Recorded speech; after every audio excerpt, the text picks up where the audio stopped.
Oregon had experienced a particularly snowy winter. Charles Morris, riding his snowmobile through the drifts, complained about it constantly and eagerly looked forward to the coming of spring.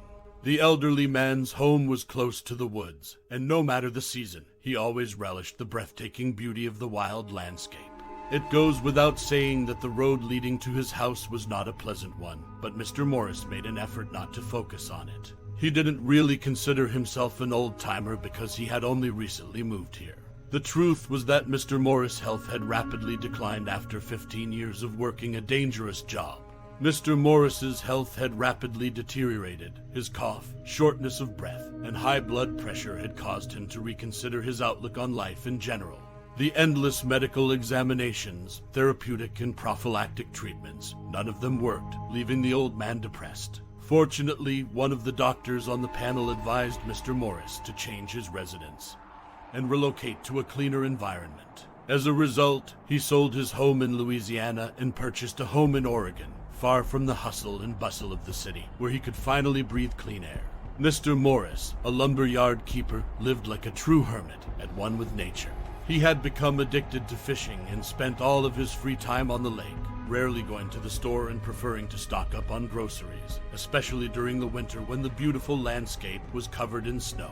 Mr. Morris was riding home from the store one day when he spotted a small gray beast running across the well-traveled path below his snowmobile.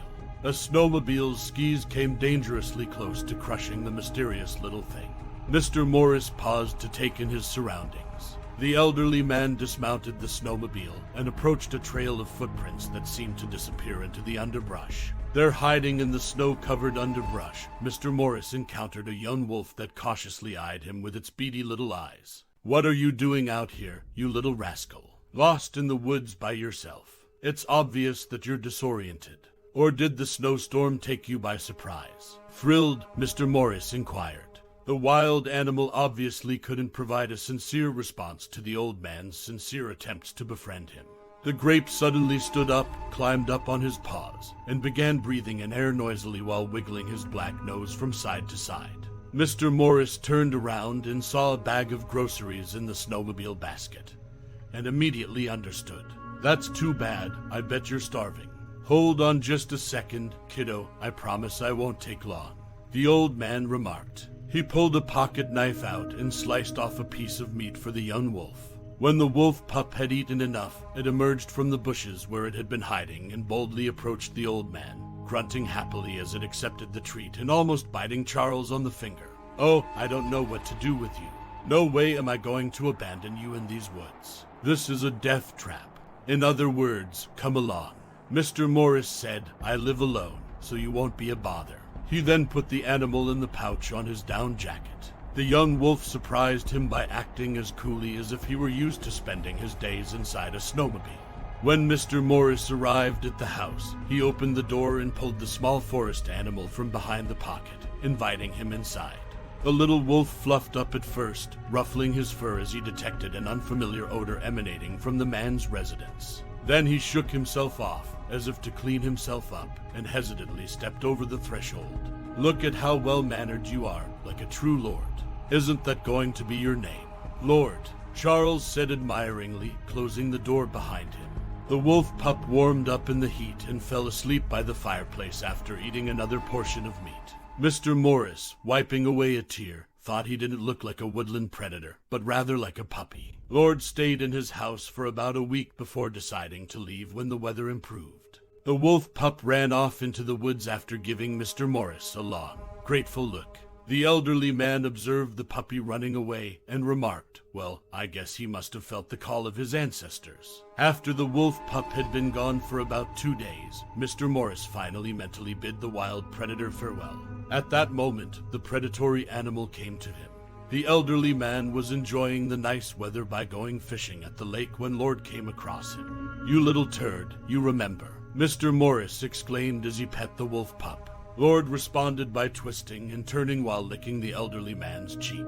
The wolf pup continued to pay Mr. Morris sporadic visits, usually in the evening or late at night. He frequently arrived as the weather was getting worse, and the region would frequently experience blizzards and cold weather. Mr. Morris facetiously referred to Lord's innate sensitivity and alertness as a barometer because of this. The young wolf arrived one day, accompanied by the visitor who had been gazing outside the window.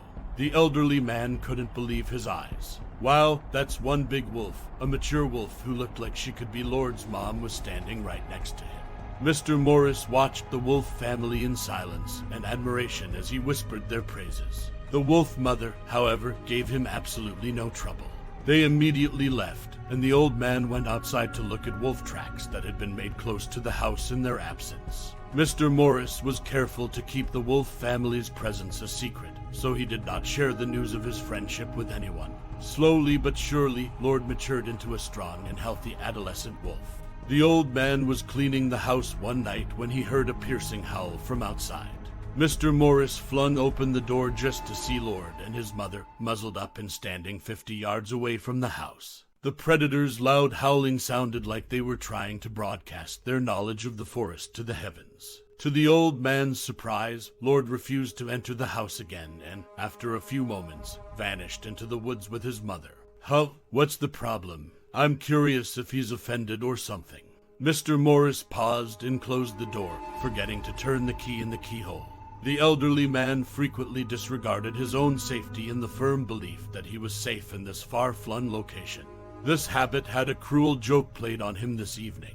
Mr. Morris was preoccupied with his phone when 3 men approached his home, looked nervously around, and opened the front door.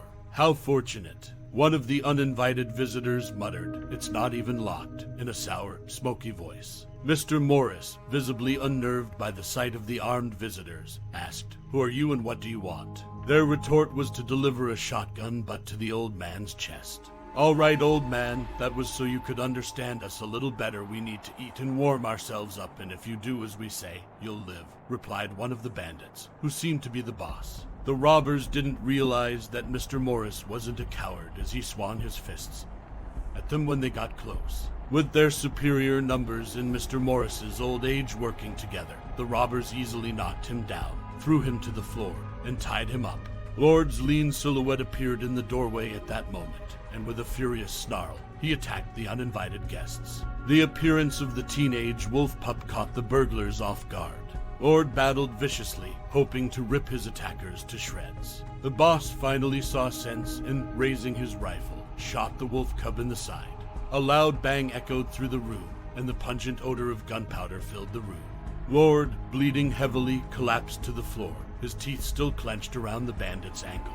His injuries were severe, as evidenced by the rapidly growing pool of blood beneath his body. "Hey, Grandpa, seriously, what is this? What gives with all these wolves?" the boss shouted, kicking the incapacitated old man while he was bound.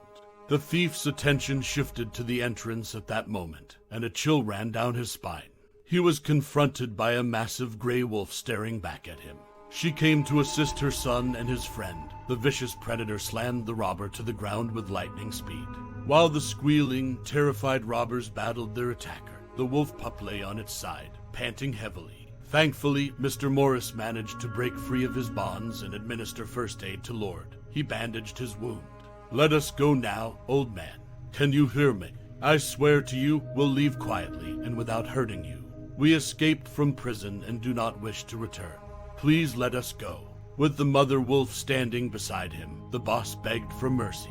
Mr. Morris, on the other hand, was tenacious and immediately called the police. The robbers were promptly apprehended by responding police officers and transported to the station. Mr. Morris didn't even see them apprehended because a wounded lord lay in front of him on the floor, on the verge of death. Mr. Morris stayed with the wolf pup the whole time, doing everything he could to make sure the little guy made it. The wolf mother was also present, and she was using her body heat to comfort her baby. 3 days later, Lord was gone. Following the death of her wolf pup, the mother wolf stopped eating and drinking out of animal instinct. She appeared thin and frail as a result. Only 5 days separated the mother from her pup before she passed away from exhaustion brought on by the unspeakable pain and anguish of losing her firstborn. The wolf family was buried by Mr. Morris on a hillside not far from his home, which provided a beautiful view of the woods and was also where the wolf family loved to hunt in the evening.